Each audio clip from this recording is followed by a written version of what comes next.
चलिए बात उत्तर प्रदेश की कर लेते हैं। उत्तर प्रदेश में इस बार सियासी मुकाबला त्रिकोणीय होने वाला है, जिसमें एक तरफ बीजेपी, दूसरी तरफ समाजवादी पार्टी और तीसरे मोर्चे पर बीएसपी इस बार अकेले चुनावी मैदान में है, जिससे बीजेपी को बम्पर फायदा मिलने वाला है। और कयास ये भी लगाए जा रहे हैं कि भारतीय जनता पार्टी ने जो 80 में से 80 सीटों का लक्ष्य रखा है, उसमें भी काफी हद तक सफलता मिल सकती है।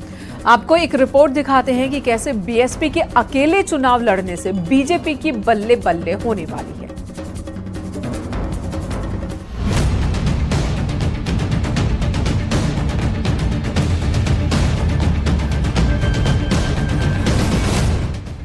उत्तर प्रदेश में त्रिकोणीय मुकाबला होने वाला है। एक सीट पर तीन उम्मीदवार ताल ठोकने वाले हैं, जिससे बीजेपी की राह और आसान होने वाली है।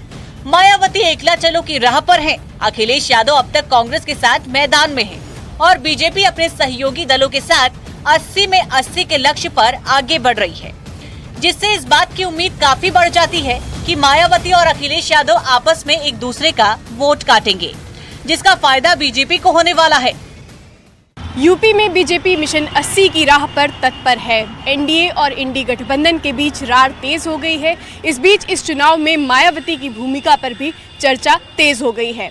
मायावती ने इंडी गठबंधन से दूरी बना रखी है, ऐसे में इसका सीधा फायदा भारतीय जनता पार्टी को हो सकता है। पिछले लोकसभा चुनाव के आंकड़े भी इस बात की गवाही देते हैं। 2014 के लोकसभा चुनाव में बीजेपी को सिर्फ 7 सीटों पर हार मिली थी, लेकिन 2019 में सपा और बसपा के साथ लड़ने से बीजेपी 16 सीटों पर हार गई।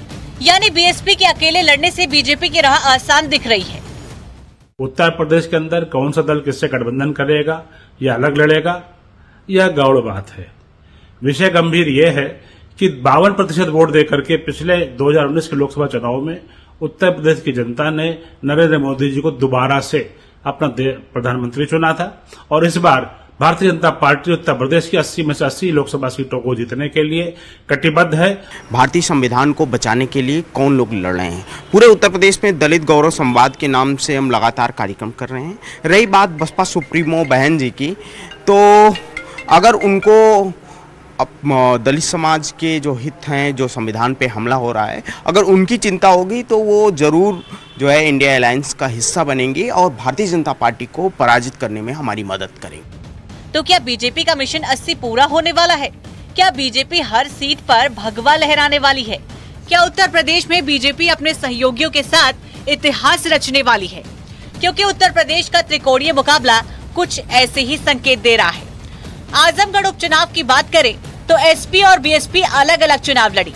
बीजेपी 8,500 वोटों से जीत गई। 2014 के चुनाव में गाजीपुर सीट को समझे तो बीएसपी और एसपी अलग अलग लड़ी। बीजेपी 32,000 वोटों से जीत गई। अब गाजीपुर सीट पर ही 2019 के चुनाव परिणाम को समझें तो बीएसपी और एसपी साथ साथ लड़ी। बीजेपी 1,20,000 वोट से हार गई। ऐसा ही परिणाम 2014 के चुनाव में कई और सीटों पर देखने को मिला।